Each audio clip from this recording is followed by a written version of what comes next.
ख़वातीन हज़रात अस्सलामु अलैकुम वरहमतुल्लाहि वबरकातुहू। अब तमाम सुनने वालों को चैनल इंडेक्स में खुशामदीद कहेंगे। आज आपको बताने जा रहे हैं कि किस तरह वज़ीर आज़म पाकिस्तान इमरान ख़ान ने हुकूमत बनाने से पहले बलंगो बांग दावे किए, बड़ी बड़ी बातें की, बड़े बड़े नारे लगाए कि गरीब और अमीर के लिए दो नहीं एक पाकिस्तान, यानी ऐसा पाकिस्तान जिसमें इंसाफ का बोलबाला होगा। इंसाफ की फराहमी को यकीनी बनाते हुए उन्होंने अपनी तहरीक का नाम भी तहरीक इंसाफ रखा। इसका मकसद सिर्फ ये था कि जब आखिर इनकी हुकूमत आ जाएगी, जब ये इक़्तिदार में होंगे, जब ये वज़ीर आज़म बन जाएंगे, तो सब अमीर और गरीब के लिए यकसा पाकिस्तान होगा, यानी सिर्फ इंसाफ का बोलबाला होगा, मेरिट की बुनियाद पर फैसले हुआ करेंगे। लेकिन ऐसा नहीं हुआ। दोस्तों, चाहे इनकी जो बेगम है, जिनको हम खातून अव्वल बुशरा बीबी कहते हैं, चाहे उनकी दोस्त फ़रद शहज़ादी का मामला हो कि अचानक वो मंजर आम पे आती हैं और सेनेट इनको बग़ैर किसी वजह के सिर्फ यारी दोस्ती की,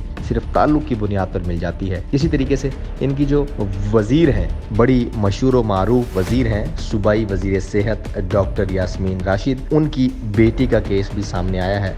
यकीनन आपकी नज़रों से भी यह खबर गुजरी होगी। मैं आपको बता देता हूँ कि एक आला पोस्ट पर उनको तैनात किया गया है। दोस्तों, सूबाई वज़ीर सेहत डॉक्टर यास्मीन राशिद की जो बेटी है डॉक्टर आयशा, उनको एक 19वें ग्रेड की पोस्ट पर डायरेक्ट हायर किया गया है। उनको किसी कॉन्ट्रैक्ट बेस पर नहीं बल्कि परमानेंट बेस पर उनको 19वां ग्रेड दे दिया गया है। किंग एडवर्ड मेडिकल यूनिवर्सिटी में एक नया शोबा तख्लीक किया गया, फैटल मेडिसिन के नाम से। इस नए तख्लीक शुदा शोबे में डॉक्टर आयशा को बराह रास्त 19वें ग्रेड में असिस्टेंट प्रोफेसर फैटल मेडिसिन मुकर्रर किया गया। ये तकर्रुरी 12 जनवरी को हुई और इस तकर्रुरी के अगले ही दिन डॉक्टर आयशा ने सरकारी छुट्टी की दरख्वास्त दी और लंदन चली गई। नौकरी भी मिल गई और फौरी छुट्टी भी। ये कैसा पाकिस्तान है? ये वज़ीर आज़म के जो बड़े बड़े दावे थे, जो बड़े बड़े नारे थे कि गरीब और अमीर के लिए दो नहीं एक पाकिस्तान, अमीर और गरीब के लिए दो नहीं बल्कि एक इंसाफ, एक कानून।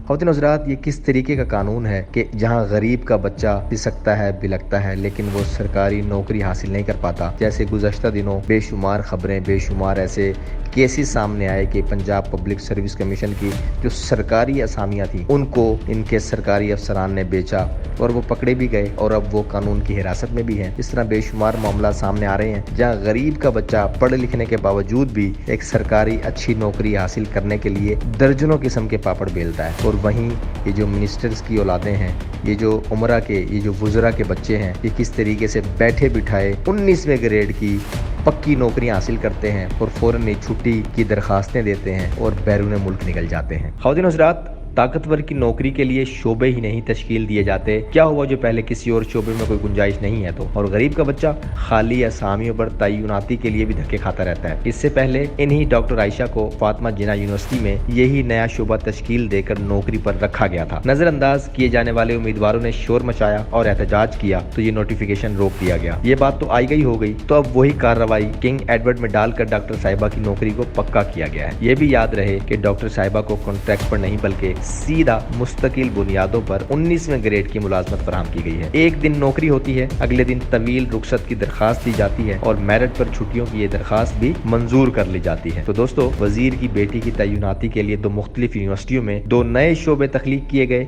और हैरान कुन तौर पर दोनों में डॉक्टर यास्मीन राशिद की बेटी ही मतलूबा अहलियत के मेयार पर पूरा उतर सकी। यानी दो मुख्तलिफ जगह पर जो सबसे बड़े ओहदे थे, जो सबसे बड़ी आसामियां थी, वहीं एक डॉक्टर यास्मीन राशिद की बेटी डॉक्टर आयशा ही उसकी रिक्वायरमेंट पूरी कर सकी। तो ख़वातीन हज़रात, इस हवाले से अगर आपके जहन में कोई बात है, इस हवाले से जो मेरिट, इसी हवाले से कि मेरिट की धज्जियां कैसे बिखर रही हैं, इसी हवाले से कि किस तरीके से मौजूदा वज़ीर आज़म इमरान खान साहब ने जो नारे लगाए थे और वो किस तरीके से उनके सारे नारे, उनकी बात और उनका जो सियासी शराजा है वो बिखर रहा है। आप इस बारे में अगर कुछ कहना चाहते हैं तो अपनी कीमती राय का इजहार नीचे मौजूद कमेंट बॉक्स में लिखकर हम तक जरूर पहुंचाइएगा और हम जानना चाहते हैं कि आपकी क्या राय है, ताकि आपकी राय से हमारे दूसरे सुनने वाले भी फायदा उठा सकें। अगर आपने अभी तक हमारा ये चैनल इंडेक्स सब्सक्राइब न किया हो तो रेड बटन दबाकर चैनल को अभी इसी वक्त सब्सक्राइब कर लीजिए, साथ ही बेल आइकन पर भी क्लिक कर दें ताकि रोजाना की बुनियाद पर नई अपलोड होने वाली वीडियोस आप तमाम अहबाब तक पहुंचती रहे और आप मुस्तकबिल में भी ऐसी इन्फॉर्मेटिव और दिलचस्प वीडियो से फ़ायदे उठाते रहें।